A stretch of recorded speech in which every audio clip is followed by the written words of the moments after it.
Hi friends, I'm again here, Shivalika. Now, in continuation to our topic tissue, today we will discuss about animal tissue.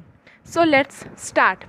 Animal tissue is mainly divided into four parts: the epithelial tissue, muscle tissue, connective tissue, and neural tissue. So let's discuss about epithelial tissue. It is a thin, protective, continuous sheet of cells. So it covers the surface of the body and lines the various body cavities and internal organs, including the blood vessels. Example: the outermost layer of skin and lining surface of the mouth, the nose, lungs, stomach, etc. The epithelial shape. The epithelial cell may be flat, cuboidal, and columnar in shape. In case the cell of epithelial tissue fit tightly together, leaving no space between them. So, the function of epithelial tissue. The function is this tissue protection. This tissue is for the protection, absorption, secretion, as in intestine, sensory perception, etc. Its five structurally distinct categories are as follows: Squamous epithelium. It is composed of cells which are thin, flat, and prominent nuclei closely packed. Example: found lining the mouth and nasal cavities, blood vessels and lymph vessels. The squamous epithelium protects the underlying parts from mechanical injuries, germs, harmful chemicals, and drying up. Stratified epithelium, found in the skin and the cornea. It composed of several layers, strata, of the same or different kind of epithelial cell. Now, cuboidal. It is a third type.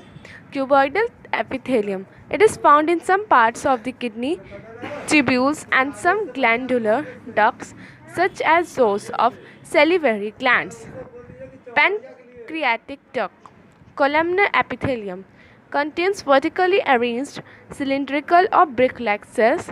These cells are usually tall in size.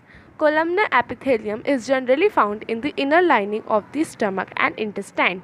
So, this columnar epithelium is also divided into two parts: setilated columnar epithelium and glandular epithelium.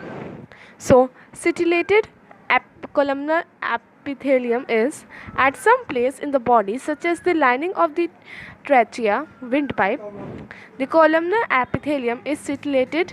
The cell of setilated epithelium have thread-like protoplasmic projections called cilia at their free ends. The cilia constantly keep lashing and move the material which enter these regions. Glandular epithelium, also a kind of columnar epithelium, contains some large cells which secrete certain chemical substances. Such cells are common in the lining of the stomach and the intestine. At certain place, the body, the glandular epithelium is folded inwards to form compact, hollow and tubular glands. For example, the sweat gland, tear glands, or the liver. Connective tissue. The connective tissue binds one tissue with another and also connects various organs, keeping them in proper place.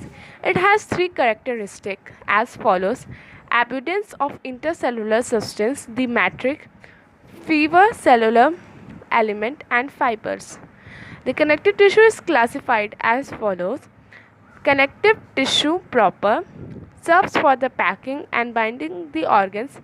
Supportive connective tissue gives support, cartilages and bone. Fluid connective tissue, blood and lymph. Connective tissue proper. Its three subcategories are as follows: areolar packing tissue. It is most widely spread, occurring beneath the epidermis of the skin. It makes the skin elastic and helps in the withstand pulling strain. Adipose fat tissue. It is a specialized tissue which stores fat. This tissue forms padding under the skin and around kidney, eyeball, etc. Padding under the skin act as an insulation or retaining the body heat. Fibrous connective tissue. It is made up of elongated cells referred as fibers. The fibers are as strong and bundled together at of arterial tissue. They form the tendons which connect muscle to bone, the ligaments which connect bone to the bone and hold them in positions. Supportive connective tissue, cartilages, is a non-porous tissue. It has thickened intercellular substance matrix. It has no blood vessel or nerves. Cartilage is a semi-transparent and elastic. Cartilage are found in the tip of the nose, external ear, trachea, and bronchial tubes between vertebrae and at the end of long bones. Bone is a hard, porous tissue. It has a good supply of blood vessels and nerves. It consists of both living cells called osteoblasts and rigid mass of inorganic salts. Fluid connective tissue, blood and lymph. Blood is composed of the liquid part of plasma and the cellular part, red blood cell, white blood cell, and platelets. Lymph. Lymph is a fluid surrounding the body cell. It is essentially the blood plasma and has oozed out of the blood vessel. It contains the WBC cells and does not contain RBC. Both blood and lymph are mainly concerned with transportation and also with immunity, protection against disease. Muscle cell form the muscle of the body. Muscle can be contract and relax. They help the body in its movement. Three kinds of muscles: striated, unstriated, heart or cardiac muscle. Striated, skeletal, strip or voluntary muscles. Unstriated, smooth, unstripped or involuntary muscles, heart or cardiac muscles. Striated muscles are the under control of the will. They are made up of long fibrous cells which are nucleated and striated. Light and dark bands run around the fibers. The muscles move only when you want it to. They constitute about 50% of the body weight. These muscles are found in arms, legs, face, neck, etc. Unstriated muscles. Unstriated muscles are under the control of will. They are made up of spindles shaped and slender tapering cells which are uninucleated. They are found in the walls of the intestine, helping the passage of food. Muscles of the iris of the eyes, skin, lining of blood vessels, urinary bladder, ureters, etc. Cardiac muscles. Cardiac muscles are involuntary in function and found only in the walls of the heart. The fibers of the cardiac muscle are striated, uninucleated and branched. They are relatively short. They can be contracted without outside stimulation and do not get tired soon. Neural nervous system consists of the nervous system. This tissue is made up of a specialized elongated cell called neurons. So, it shows that a neuron is a typical or nerve cell. Each nerve cell consists of cell body, pericarp or chiton containing the nucleus, one or more elongated hair-like extension, dendrites or dendrons.